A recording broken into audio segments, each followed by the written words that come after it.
Hermanos queridos, ustedes se pueden imaginar si yo me pusiera a contar experiencias y anécdotas de cosas que nos han ocurrido en todos estos años, viajando de un lugar a otro, conociendo tantos miles y miles de creyentes de muchas denominaciones, a veces de un estilo, otros son de otra forma. Pero algo que me ha llamado mucho la atención, y es de lo que en el fondo yo quiero hablar, es el tema de la conversión. El título de este mensaje de hoy es El milagro más grande, sin lugar a dudas, es la conversión. En mi caso particular, y perdonen que ponga mi ejemplo como primero, yo me convertí instantáneamente. No tardé mucho tiempo en dar el paso de recibir, de aceptar a Cristo como mi Señor y Salvador personal. Yo fui una mañana a una iglesia, había una especie de clases de escuela dominical. No hubo llamamiento, ni se habló así, digamos, de una forma evangelística. Pero a la tarde, cuando volví, en el primer culto, digamos, con predicación, con alabanza, con llamado, que yo asistí a mi vida, en esa primera reunión yo recibí a Jesús como mi Señor y Salvador personal hace ya muchos años atrás. Y no me costó recibir a Cristo, ni muchísimo menos. Creo que ha sido la decisión más sabia y la mejor decisión que he tomado en toda mi vida. Y no me arrepiento jamás de haberla tomado. Me hubiera gustado recibir al Señor antes, pero el Señor tiene estipulado tiempos, ¿verdad? Y ocasiones para cada uno de nosotros. Pero observando cómo se convierten algunas personas, es algo que a mí siempre me ha llamado la atención.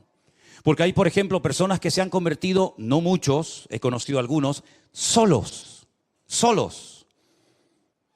Leyendo a lo mejor la Biblia o en la habitación de su casa, poniéndose de rodillas y pidiendo perdón por sus pecados o como sea, se han convertido solos, sin que nadie les predicara, sin ir a ninguna iglesia, sin escuchar a ningún pastor predicar, solos en su casa o en su coche o donde sea, se han convertido al Señor. No es lo común, no es lo habitual. La Biblia dice, ¿cómo creerán si no hay quien les predique? ¿Verdad? Pero hay personas que se han convertido solas. No sé si aquí en esta tarde entre nosotros o en casa viéndonos en sus hogares hay alguna persona que puede decir, sí, yo me convertí solo o sola, ¿no? Pero ya digo, no es lo normal. Pero he visto que hay personas que se han convertido después de un largo proceso. Personas que han estado asistiendo días, semanas, meses, no sé si años a una iglesia.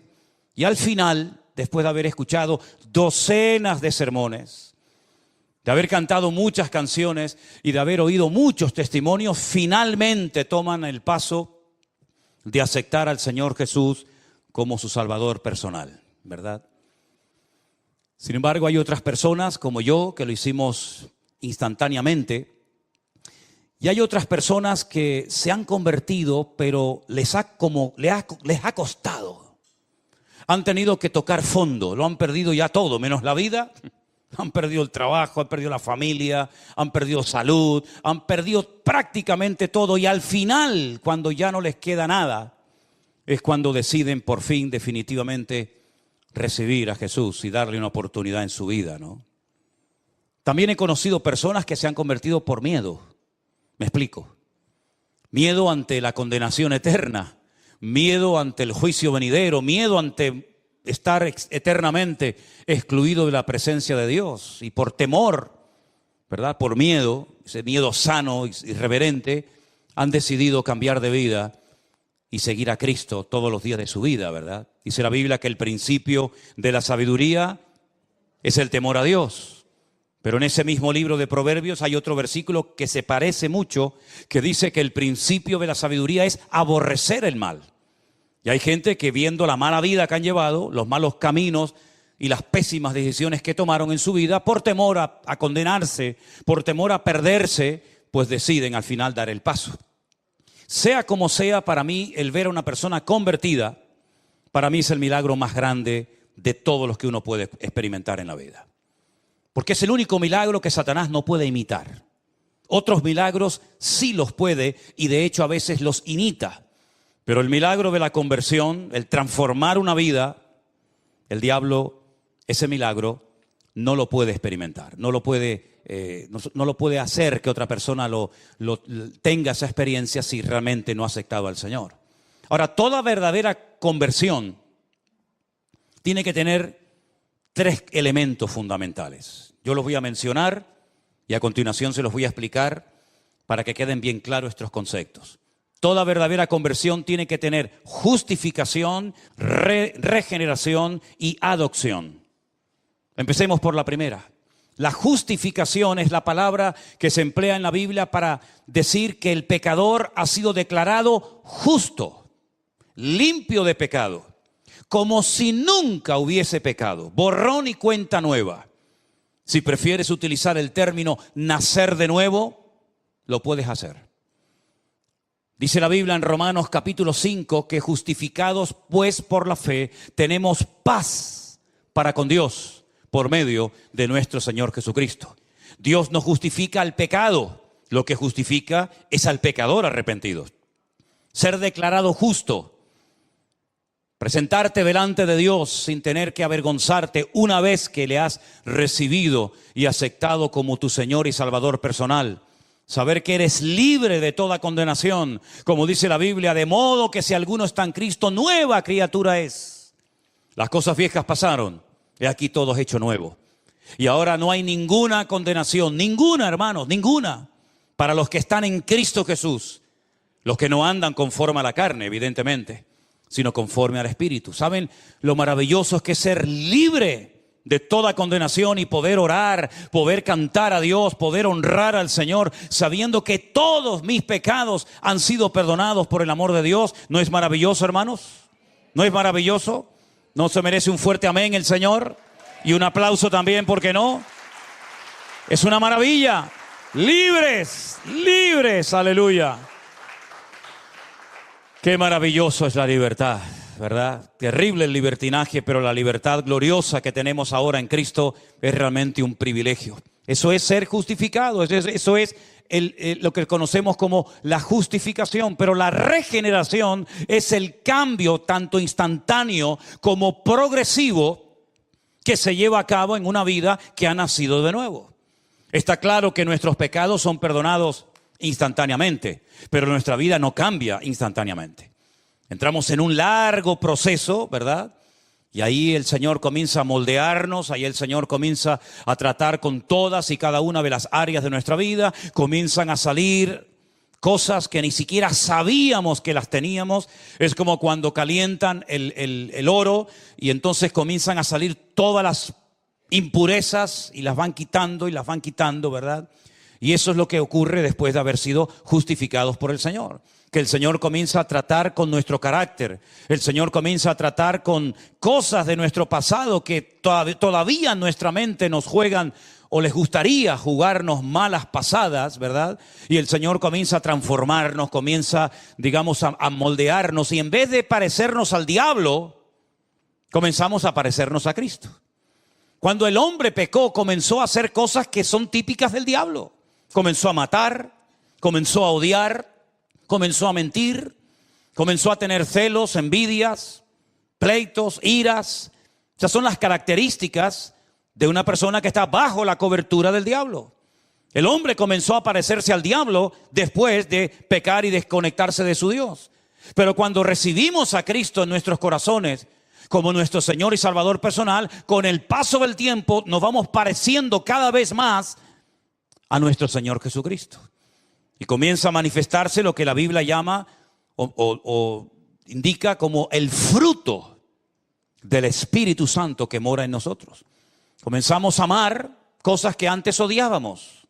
Comenzamos a ver a personas que antes tal vez no íbamos a tener jamás ningún tipo de contacto, de relación con ella. Comenzamos a darnos cuenta de que pues también necesitan de paciencia y de amor y de atención y tantas cosas. Y comenzamos a darnos cuenta de que ahora tenemos paciencia en cosas que antes nos sacaban de quicio y éramos incapaces de soportarlas. Y es que cada vez esa regeneración, esa transformación progresiva en nuestra vida nos va moldeando y podemos mirar atrás y decir, oye, sé que todavía me falta mucho, sé que todavía, como dice el texto, no he llegado a la meta, ¿verdad? Pero sigo corriendo para ver si logro hacer aquello para lo cual un día el Señor me alcanzó a mí. Amén, hermanos.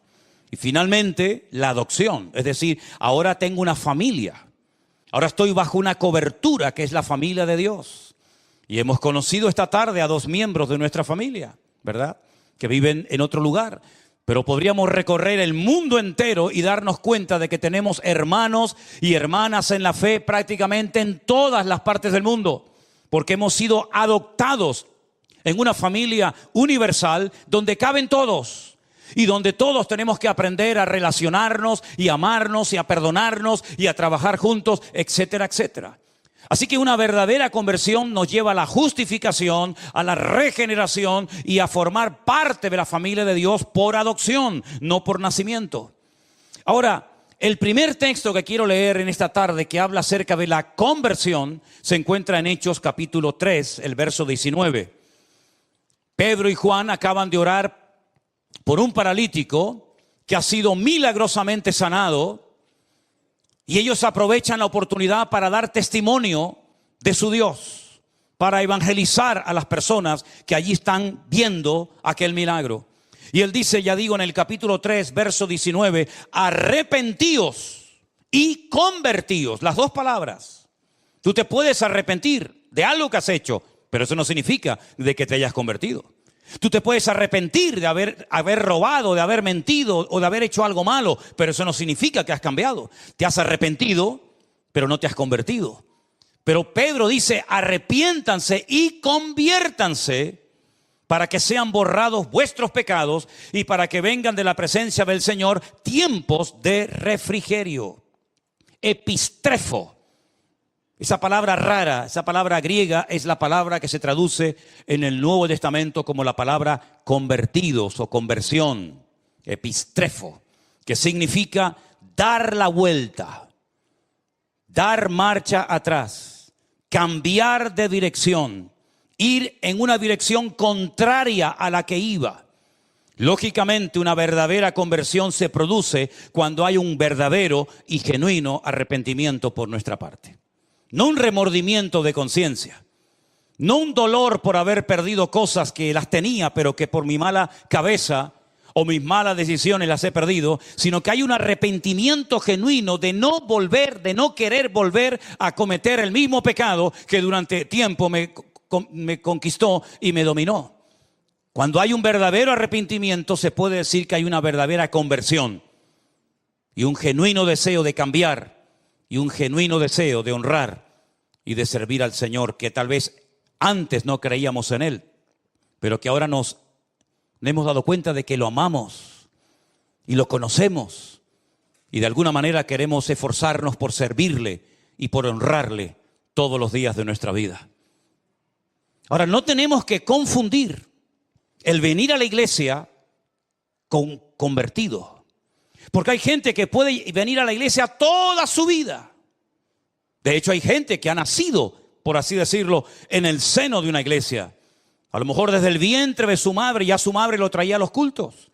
Y cuando este niño, esta niña nació, comenzó a ir a la escuela dominical y comenzó a asistir a algún campamento y comenzó a ir a algún retiro. Pero eso no significa de que sea convertido. ¿Y cuántas veces nos confundimos pensando, creyendo que esta persona, porque lleva toda la vida en la iglesia, ya es un convertido? Y de convertido, nada.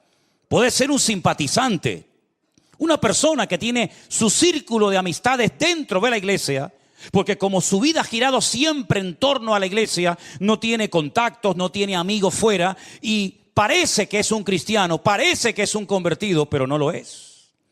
Es una persona que se ha criado en un ambiente cristiano, pero no es cristiano. Muchas veces cuando voy navegando en esos largos viajes que me pego en barco, pues hermano, yo voy navegando por el mar, pero el mar, gracias a Dios, no entra donde yo estoy. Estoy rodeado de agua, pero yo voy en el barco y el barco, gracias al Señor, está por encima del agua. Imagínense ustedes, ¿no? Así que tú puedes estar rodeado de cristianos, en un ambiente cristiano, en un retiro, en un campamento, en una convención cristiana, y eso no significa de que tú también seas un hijo de Dios. Porque la salvación es personal e intransferible. Tú no te puedes convertir por tu hijo, ni tu hijo se puede convertir por ti. Claro, evidentemente, si tú te conviertes, tú eres ya una luz para tu familia.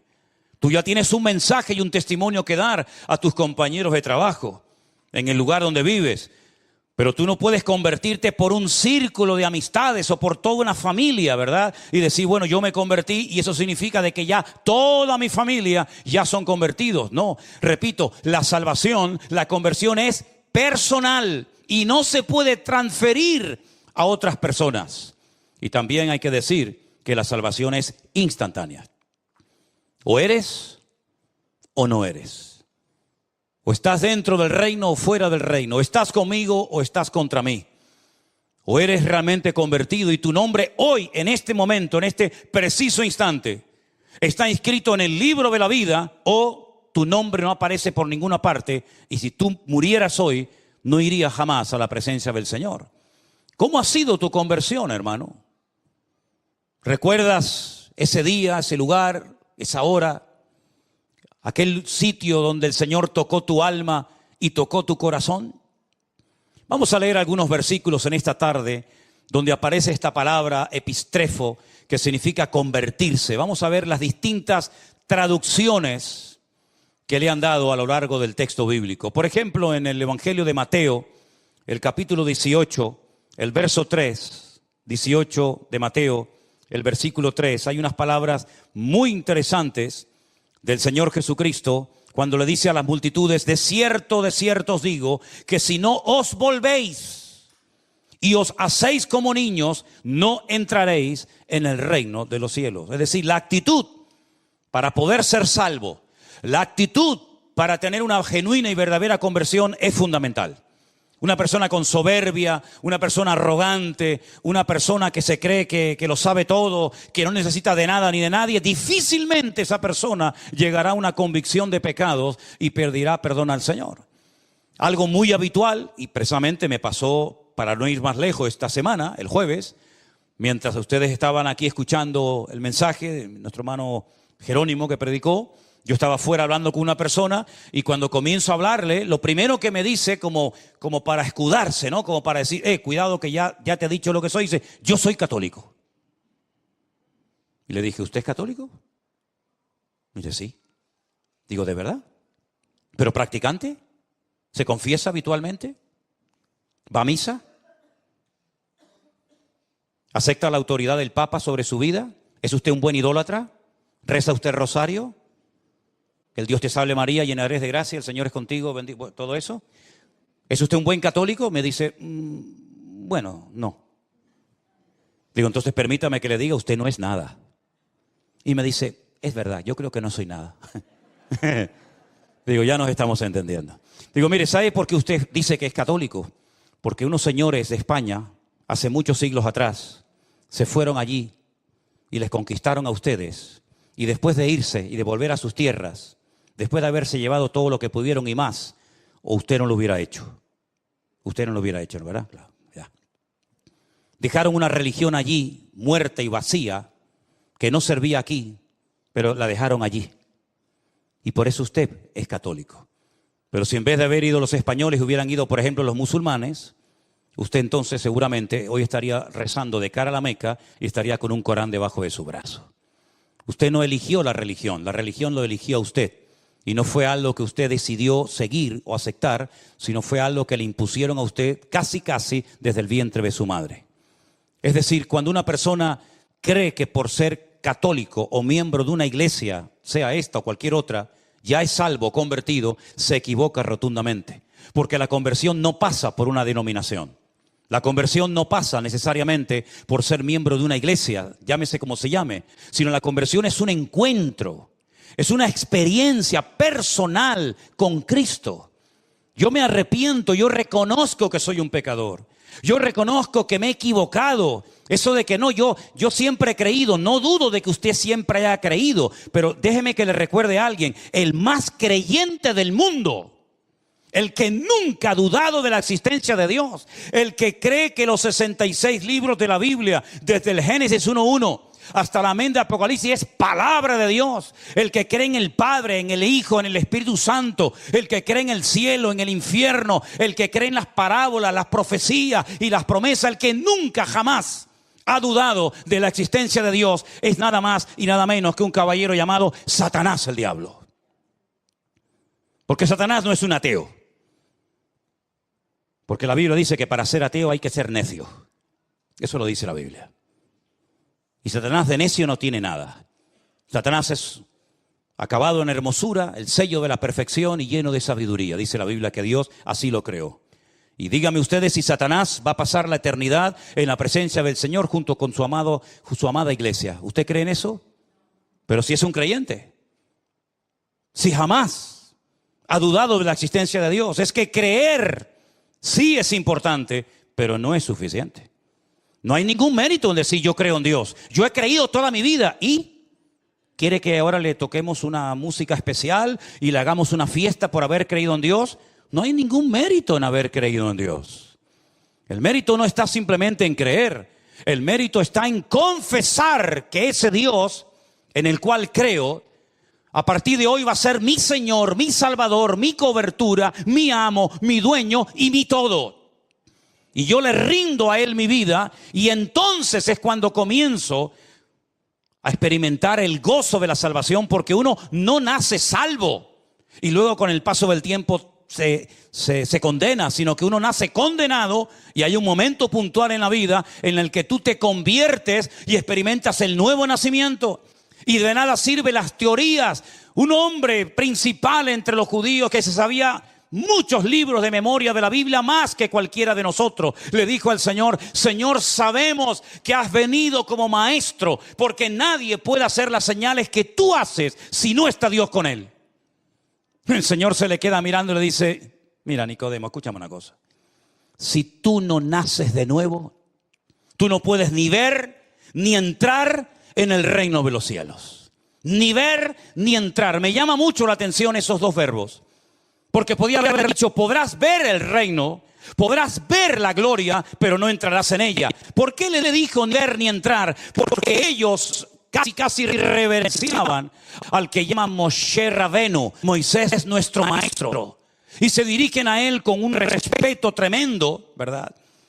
Y ellos saben perfectamente que Moisés no entró en la tierra prometida, pero vio la tierra prometida. La vio desde la frontera de lo que llamaríamos hoy en día Jordania. El Señor le dijo: no vas a entrar, te lo he dicho, pero te voy a permitir ver la hermosura de la tierra prometida. Y dice que milagrosamente le permitió ver toda la tierra de Canaán, toda la tierra que fluye leche y miel, pero no entró en ella. Pero en el caso tuyo, Nicodemo, toda la Torá que te sabes de memoria, todos los 613 mandamientos que has aprendido de memoria desde tu más tierna infancia, toda tu circuncisión y todo lo que te sabes de memoria no te va a servir ni siquiera para ver el reino si no naces de nuevo. Así que tienes que nacer de nuevo para poder ver, para poder entrar y para poder disfrutar de ese reino. Y lo dejó planchado porque no entendía nada. Y le dice: pero esto es imposible. Pero lo que me estás proponiendo es que me vuelva otra vez a meter en el vientre de mi madre y nacer de nuevo. Yo no puedo hacer eso. No hay nadie que pueda hacer eso. Y el Señor le explica que no es ese tipo de nacimiento, ¿verdad? Sino es el nacimiento espiritual, ese encuentro con Cristo, ¿verdad? Y como he dicho en varias ocasiones, si tú has nacido una vez, vas a morir 2 veces. Pero si tú has nacido 2 veces, solamente vas a morir una sola vez. Algunos dirán: no entendí nada. Pues ahí te lo dejo. Te lo vuelvo a repetir: si has nacido una vez, mueres 2 veces. Y si has nacido 2 veces, solamente morirás una sola vez. La semana que viene le explico por qué. Eso es lo que dice la palabra. Que tenemos que hacernos como niños. Hay un cambio de actitud. Ya no me escudo, ya no me escondo detrás de una enseñanza religiosa, llámese como se llame, sino que incluso tengo que tener la actitud de un niño dependiente de mi Dios y de mi Padre, sabiendo que no es por mis méritos, por mis buenas acciones, por mis buenas obras que obtengo en la salvación de mi alma, sino por los méritos de aquel que nosotros lo llamamos nuestro Señor Jesucristo. ¿Cuántos dicen amén? Hay otro texto en Lucas, capítulo 22, verso 32, donde también aparece esta palabra griega que ya la hemos mencionado. Lucas 22, 32. Priscila nos va a leer ese texto, por favor. Pero yo he rogado a ti que tu fe no falte, Y tú, una vez vuelto, confirma a tus hermanos. Una vez vuelto, es decir, tienes que volver. ¿Volver de dónde? Del camino de apostasía que has escogido, Pedro. Tú te has desconectado de mí, tú has renegado de mí y de mi nombre. Tú has dicho públicamente, no lo conozco, no sé quién es ese hombre. Tienes que volverte, tienes que ir al epistrefo, tienes que volver atrás y volverte a quién, a Dios, para que Él te vuelva a perdonar, para que Él te vuelva a restaurar y poner en primera línea donde estuviste, pero que saliste porque me negaste públicamente, y todos lo sabemos, ¿verdad? Una vez más, vemos ahí cómo esta palabra se traduce como volver, retroceder. No sigas por ese camino porque vas mal. Hay un proverbio que ustedes saben, muy conocido, que dice, hay caminos que al hombre le parecen derechos, pero su fin son caminos de muerte. Si la hermana que el otro día me mandó un WhatsApp diciendo que puedo tener problemas en la mano del metacarpiano porque cojo mucho el micrófono, no se haga ningún problema, hermana. Estoy perfectamente de los metacarpianos y de todas esas vainas. Hechos capítulo 26. Gracias por su preocupación, hermana, pero cada día estoy mejor. Diga al débil, fuerte soy, y Él renovará nuestras fuerzas como el búfalo, dice la Biblia. Estarán vigorosos y verdes. Algunos están verdes, Algunos. Hechos capítulo 26, verso 16. Priscila, por favor, léemelo. Pero levántate y ponte sobre tus pies, porque para esto he aparecido a ti, para ponerte por ministro y testigo de las cosas que has visto, y de aquellas en que me apareceré a ti, librándote de tu pueblo y de los gentiles, a quienes ahora te envío, para que abras sus ojos y para que se conviertan de las tinieblas a la luz, y de la potestad de Satanás a Dios, para que reciban por la fe que es en mí, perdón de pecados y herencia entre los santificados. Para que se conviertan. Si no se convierten, lo único que tienen es una religión, pero no tienen una conversión, no tienen una relación con Dios. Y yo te he cambiado, te he librado de tu pueblo y de los gentiles, te he transformado, me he aparecido en tu camino. He quitado las escamas de tus ojos para que te conviertas en un testigo mío y vayas por todas las naciones de la tierra predicando la palabra, para que pasen la gente de las tinieblas a la luz, del equipo del diablo, de los perdedores, de los amargados y de los frustrados al reino de Dios, ¿verdad? Y para que se conviertan y convirtiéndose puedan conocerme y puedan tener el gozo de la salvación y puedan heredar la vida eterna, porque cuando una persona se convierte en coheredero con Cristo, ¿verdad? Como dice la palabra de Dios. Hay un versículo más muy interesante que va dirigido a esos hermanos que tal vez un día se congregaron, que tal vez un día incluso estuvieron sirviendo al Señor de alguna manera, pero que por el motivo que sea, se apartaron de los caminos del Señor. ¿Y qué hacemos con esta gente? ¿Qué hacemos con aquellos que parece que se querían comer el mundo y al final el mundo terminó comiéndoselos a ellos? ¿Qué hacemos? ¿Qué palabra, qué solución nos da la Biblia para que se descarrió y tomó un mal camino? Bueno, Santiago nos dice en el capítulo 5, el verso 19 y 20, estas palabras tan interesantes que tenemos que tener en cuenta en nuestra vida. Hermanos, si alguno de entre vosotros se ha extraviado de la verdad y alguno le hace volver, sepa que el que le haga volver al pecador del error de su camino, salvará de muerte un alma y cubrirá multitud de pecados. Luego existe la posibilidad de que un hermano tome un camino equivocado. Existe la posibilidad de que un hermano se salga del camino correcto y vuelva atrás, se descarríe, cual hijo pródigo. Y entonces dice la Biblia, si a alguno de entre vosotros le ha pasado eso, si alguno que antes era hermano y cantaba con nosotros y se congregaba con nosotros y servía al Señor junto con nosotros, se ha escarriado de la verdad, sepa que si hay alguien que haga volver al pecador, del error de su camino, le salvará el alma y cubrirá multitud de pecados.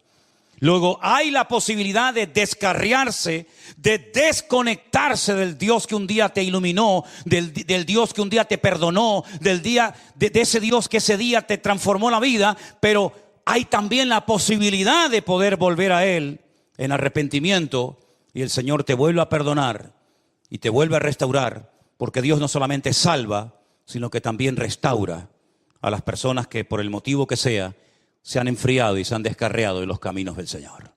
Vemos en la Biblia muchos llamados al arrepentimiento. No solamente aquellos llamados que hacían los profetas al pueblo de Israel cuando decían: volved, dejad vuestras obras, volved a la senda antigua, dejad la idolatría, dejad la corrupción, la avaricia, la usura, ¿verdad? Sino que también encontramos, hermanos, en el Nuevo Testamento una preciosa y conocidísima parábola de aquel joven que decide marcharse y malgastar sus bienes y vivir perdidamente hasta que vuelve en sí. Y dice la Biblia: volveré a la casa de mi padre y le pediré perdón y diré: Padre, he pecado contra el cielo y contra ti. Ya no soy digno de ser llamado tu hijo. Y entonces vemos como el padre lo restaura. El padre le da un nuevo vestido, pone calzado en sus pies, pone un anillo en su mano, ¿verdad? Le restaura la autoridad, lo vuelve a poner como hijo de toda dignidad, y mata al becerro gordo y hacen una fiesta porque mi hijo, que lo dábamos por muerto, ha vuelto otra vez a la vida. Hay ejemplos tremendos en la Biblia de personas que tuvieron una conversión tremenda con el Señor. Por ejemplo, el apóstol Pablo. La conversión del apóstol Pablo, no me digan a mí que no fue espectacular. Un religioso, un hombre que pensaba que había que destruir a los que en aquellos días se llamaban los del camino. Los que en Antioquía los llamaron por primera vez los Meshijín, los ungidos, los cristianos. Y cómo él estuvo como testigo en la muerte de Esteban y vio cómo lo mataban a pedrada. Y él estaba allí y no dijo: alto, ¿qué vais a hacer? ¿Cómo vais a matar a este hombre? Sino que él estaba allí y le dice: no se preocupen, tiren las piedras, yo les cuido aquí las sandalias, la ropa, y después las pueden venir a buscar. Y allí estaba frío como una piedra, ¿verdad? Como un témpano de hielo inmutable. Él estaba allí ese día, hermanos. Y él llevó presos a la gente, y él iba a ir al extranjero, a Damasco, capital de Siria, para llevar gente a Jerusalén. Fíjense el camino tan largo que iba a hacer, porque él pensaba en su ignorancia que ese era su deber, esa era su obligación: impedir que aquella secta rara y extraña se expandiera por todas las naciones de la tierra. Pero, si me permiten la expresión, le salió el tiro por la culata. Porque dice que camino hacia Damasco cae postrado en tierra, pierde la vista, queda ciego completamente, y oye una voz en hebreo que le dice: Saulo, Saulo, ¿por qué me persigues? Se habrá quedado temblando de pies a cabeza diciendo: ¿quién eres? ¿Quién me está hablando? Y cuando oyó la respuesta fue algo tremendo: yo soy Jesús, a quien tú estás persiguiendo. ¿Qué quieres que haga, Señor? Entra en la ciudad y se te dirá lo que debes de hacer. A los pocos días apareció por allí un tal Ananías, que no tiene nada que ver con aquel Ananías que murió en la iglesia primitiva, esposo de Zafira. Y dice que tenía miedo de ir a orar por él, porque decía: Señor, hemos oído lo que este hombre ha hecho, cómo le ha hecho daño a tus santos, cómo tiene poder y tiene cartas que le autorizan a llevarnos presos a Jerusalén si quisiera. Y el Señor le dice: vete, porque yo lo he levantado, va a ser un instrumento, y yo le voy a mostrar en él cuánto le es necesario padecer por mi nombre. Y llega y le pone las manos encima, recobra la vista, dice que se le caen como escamas de los ojos, y allí se bautiza. Aquel ritual que los judíos hacían habitualmente, ¿verdad?, para purificarse, pero ahora haciéndolo de corazón, ¿verdad? Y dice que al momento, prácticamente a los pocos días, se convirtió en un atrevido, en un valiente predicador, de tal manera que decían: pero este no es el que nos mataba el otro día, este no es el que venía a perseguirnos, que lo que le ha pasado. Y dice que los hermanos tenían miedo de juntarse con él. Claro, ¿cómo no van a tener miedo? Pero sin embargo, un hermano llamado Esteban dijo: ven, Pablo, ven, yo te voy a presentar a los hermanos. Hermanos, no tengan miedo, les presento aquí a nuestro hermano Saulo de Tarso, que a partir de ahora se va a cambiar el nombre, se va a llamar Pinjas o Pablo, y él es un hermano nuestro en la fe. Y cómo emprenden viajes misioneros, y al final el mismo Bernabé se pone bajo la cobertura de Pablo, porque sabe que Pablo es un hombre que Dios le ha dado una gracia especial para extender el evangelio a otras naciones, y cómo después de años Pedro, incluso hablando de Pablo, dice: hermanos, nuestro hermano Pablo, al cual el Señor le da una inmensa, una enorme sabiduría, y que escribe cosas profundas y difíciles de entender, las cuales los indoctos tuercen para su perdición. Como reconoce, ¿verdad?, la autoridad, la sabiduría, la unción especial que Dios había depositado en la vida de Pablo. Una conversión genuina. Pablo nunca más volvió a ser esa persona llena de odio, de amargura, de resentimiento, sino que lean la lista de lo que padeció: apedreado, azotado, torturado y tantas cosas. Una conversión genuina. Amén, hermanos.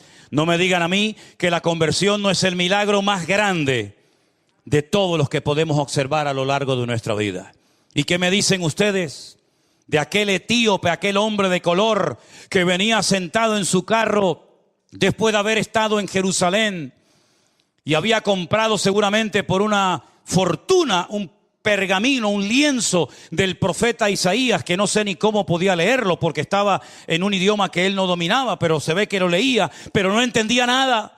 Hasta que Felipe, aquel que había sido diácono en la iglesia primitiva, se le acerca al carro y le dice: ¿tú entiendes lo que estás leyendo? Y el etíope, con toda sinceridad, le dice: no entiendo nada. Como cordero fue llevado al matadero. ¿Pero quién fue llevado al matadero? El que está escribiendo está hablando de otra persona. No entiendo nada. Y entonces Felipe se sube en el carro con aquel etíope eunuco, miembro de la reina Candace, y comienza a hablarle y llegan a un lugar, a un oasis en el desierto donde ve agua, y Felipe se para y el etíope le dice: yo quiero ser bautizado. ¿Hay algún impedimento? ¿Hay algo que impida que yo sea bautizado? ¿Será mi color de piel? ¿Será que no soy judío? Y Felipe le dice: no hay ningún impedimento, hijo. ¿Tú crees en Jesucristo con todo tu corazón? Dice: sí creo. Dice: pues vamos a bautizarte. Una conversión genuina.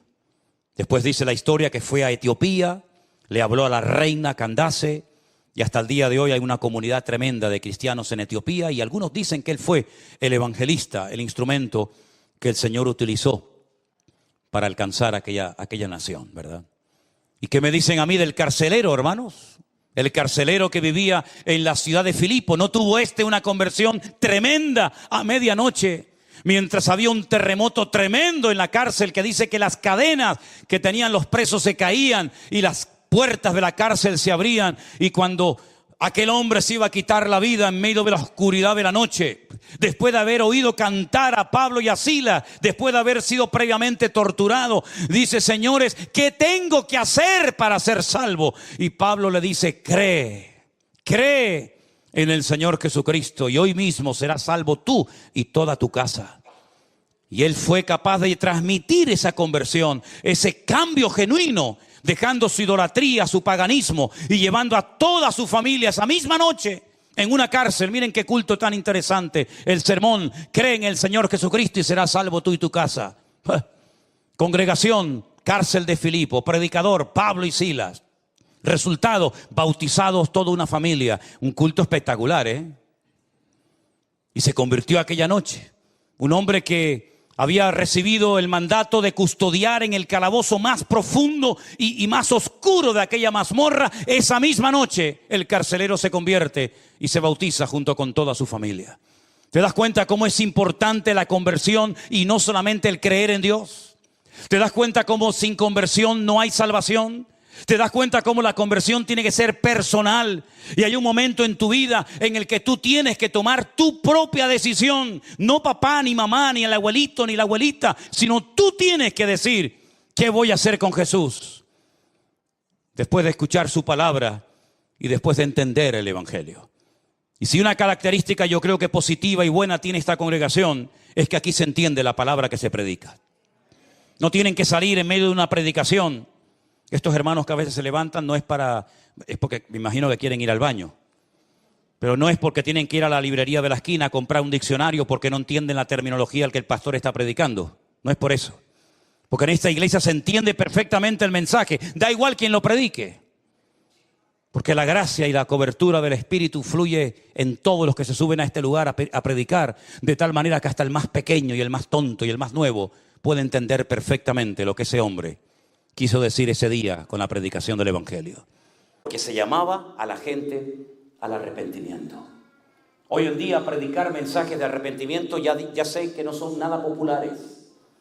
Los pastores populares son los que cuentan chistes, los que motivan a la gente. Usted va a ser bendecido, Dios le va a usar, va a viajar por la tierra, el Señor te va a prometer esto.